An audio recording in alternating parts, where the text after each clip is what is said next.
Je pense qu'on est tous d'accord que quand on pense diamant, on se dit toujours que c'est quelque chose de rare, de précieux, et que ça a une valeur inestimable. Parce que c'est considéré comme quelque chose d'exceptionnel, non? Mais la vérité, elle est bien différente. Et si les diamants étaient en réalité les pierres précieuses les plus communes au monde? T'as bien entendu. Il y aurait environ un quadrillion de tonnes de diamants dans la croûte terrestre. Un quadrillion, c'est l'équivalent d'1 million de milliards. Et pourtant, on te fait encore croire que c'est rare. Mais c'est pas un hasard. C'est l'un des plus gros coups de manipulation marketing de l'histoire, et ça vient d'une seule entreprise, De Beers.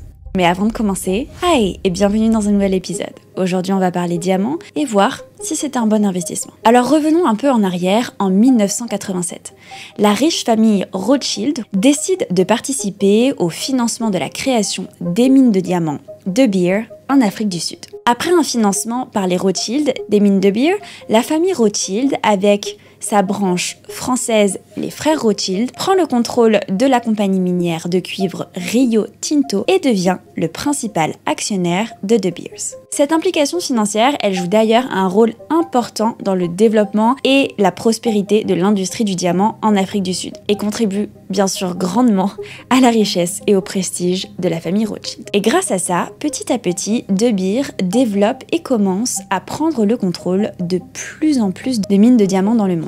Tellement que dès 1902, De Beers contrôle exactement 90% de toute la production mondiale de diamants bruts et crée une structure appelée Central Selling Organization. En gros, c'est un contrat d'exclusivité permettant d'avoir le monopole sur le marché, de réguler les quantités de diamants mises en vente en fixant les prix, et ce qui permet à De Beers de maintenir la valeur des diamants. Et à partir de ce moment-là, il est donc impossible de commercialiser des diamants sans passer par De Beers. Attends, t'imagines quand même, il contrôle quand même 90% du marché mondial. C'est quelque chose de fou. Et c'est d'ailleurs à ce moment-là qu'ils décident de lancer l'un des plans marketing les plus puissants jamais vus de l'histoire du business. Leur première idée, elle est brillante. Ils vont à Hollywood, aux États-Unis. Ils s'arrangent pour que les actrices les plus glamour apparaissent à l'écran recouvertes de diamants. Résultat, les diamants deviennent le symbole absolu de richesse et de réussite. Mais c'est pas tout.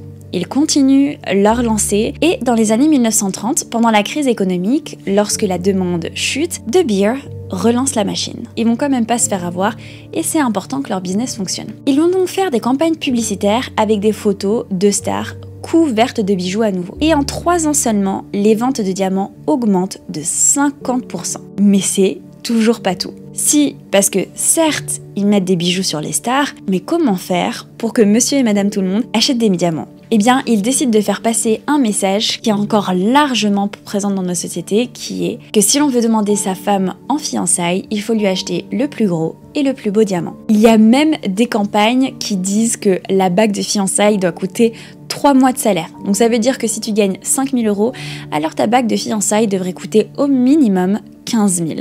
Et comme on le sait tous aujourd'hui, après des dizaines d'années, ça a fonctionné. Et c'est comme ça que De Beers a imposé les diamants à monsieur et madame tout le monde. Ils inventent d'ailleurs en 1947 le slogan mythique « Diamonds are forever » pour relier le diamant au mariage qui est pour toujours et cette idée de quelque chose de précieux, de quelque chose de unique et de quelque chose d'intemporel. Et ils ne s'arrêtent même pas là. Comme si ça suffisait pas, ils décident de faire un partenariat avec Marilyn Monroe qui chante « Diamonds are girls' best friend » dans le film « Gentlemen Prefer Blondes » en 1953. Mais bon, ça ne suffit toujours pas et leur plan marketing continue. Ils lancent une nouvelle tradition.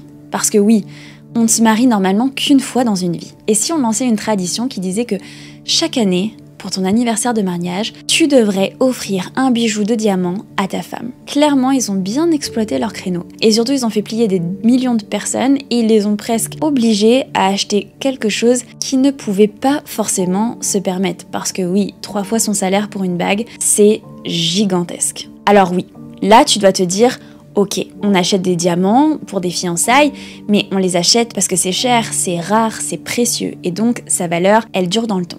Et bah, spoiler alerte, ça ne l'est pas tant que ça. En fait, De Beers, ils savaient très bien que les diamants, ils étaient plutôt communs. Et ils le savent depuis le début. Et donc c'est pour ça qu'ils ont mis en place une astuce, qui est de libérer un tout petit peu de stock de diamants petit à petit. De cette manière-là, ils gardent dans les entrepôts plein de diamants non taillés à Londres et ils ne relâchent que sur le marché que ce qu'ils veulent. Résultat, ils peuvent contrôler l'offre de manière artificielle et ça permet de faire hausser les prix. En plus de ça, quand d'autres gisements sont découverts petit à petit dans le monde, que ce soit en Afrique ou en Amérique du Sud, De Beer fait tout pour prendre le contrôle de ces nouvelles mines. Vous vous souvenez des 90% de contrôle. Parfois même via des méthodes qui sont plutôt douteuses selon certaines sources. Alors bon, vous pouvez me croire sur parole, ou sinon on peut aussi décider de regarder les chiffres ensemble. Combien coûte un diamant par rapport aux autres différentes ressources, pierres, métaux précieux que l'on peut trouver sur notre Terre. Si on regarde les prix ensemble sur Yahoo Finance, je vous ai fait une petite liste. Si on prend l'or, on est à peu près à 108 $ le gramme. Pour le platine, 34 $. Pour le palladium, 30 $. Pour le rhodium, 174 $. Pour le iridium, 133 $. Maintenant, si on regarde les pierres et les éléments. Le plutonium, entre 4 000 et 110 000 $. Le tritium, 30 000 $. Ensuite, on peut regarder le pénite, 300 000 $. On monte directement aux diamants, qui bien sûr ont un prix qui va varier en fonction de leur taille, etc. On est entre 150 000 et 225 000 $ le gramme. Pour le diamant rouge, 5 millions. Mais là, ça va au-dessus. Pour le californium, on est à 27 millions. Andréal funerel, on est à 167 millions. Et enfin, on a l'antimatière qui coûte extrêmement cher. Mais bon, on va pas avoir ça sur une bague. Alors pourquoi je te dis tout ça? Parce que là, on voit qu'on a un diamant incolore qui est entre 150 000 $ et 225 000 $ le gramme pour de l'or à 108 grammes. Et en fait, ce qui est assez choquant, c'est que le diamant coûte beaucoup plus cher, alors que les réserves d'or sur Terre, c'est l'équivalent de 3,5 piscines olympiques. Alors que pour les diamants, on a un quadrillion de tonnes dans le sol. Et pourtant, les diamants valent plus que l'or. Tu trouves ça logique, toi? Moi, je trouve pas trop. Et je suis pas la seule parce que énormément de personnes commencent à se tourner vers les diamants de laboratoire. Ils sont identiques aux diamants qu'on peut retrouver sur Terre, mais déjà, ils sont 40% moins chers. De plus, ils sont créés dans des conditions qui sont contrôlées et éthiques. Ils sont chimiquement, physiquement et optiquement identiques au naturel, aussi brillants, aussi durs, mais 30 à 40% moins cher. Et c'est pas du tout un phénomène de mode, parce que si on regarde juste les chiffres, en 2022, les ventes de diamants de laboratoire ont atteint les 12 milliards de dollars avec une croissance de plus de 38%. Bah oui.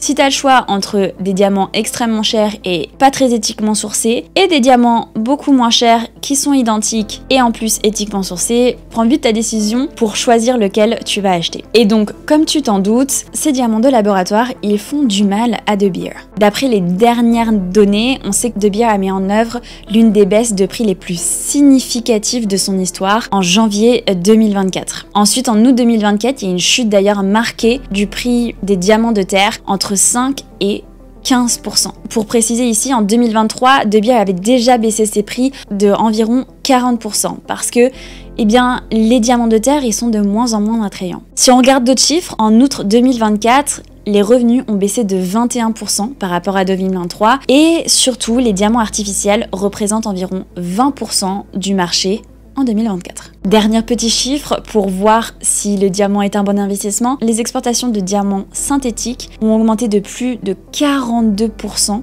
en glissement annuel et en Inde, la part du marché des diamants de laboratoire est passée de 1% à 9% en seulement 5 ans, soit plus 900%. Alors oui, je pense qu'on est tous d'accord pour dire que les diamants ne sont pas les meilleurs investissements. Si tu as envie d'acheter une jolie bague à ta chérie ou à ton chéri, peu importe, mais garde bien en tête que ce ne sera jamais un investissement et qu'il vaut mieux acheter de l'or parce qu'il est beaucoup plus rare que d'acheter du diamant. Maintenant, dis-moi ce que t'en penses en commentaire. Diamant synthétique, diamant physique ou pas de diamant du tout et uniquement de l'or et de l'or pour les investissements. J'attends ton avis en commentaire et en attendant, je te mets une autre vidéo juste ici si tu veux en savoir plus sur la finance. À très bientôt.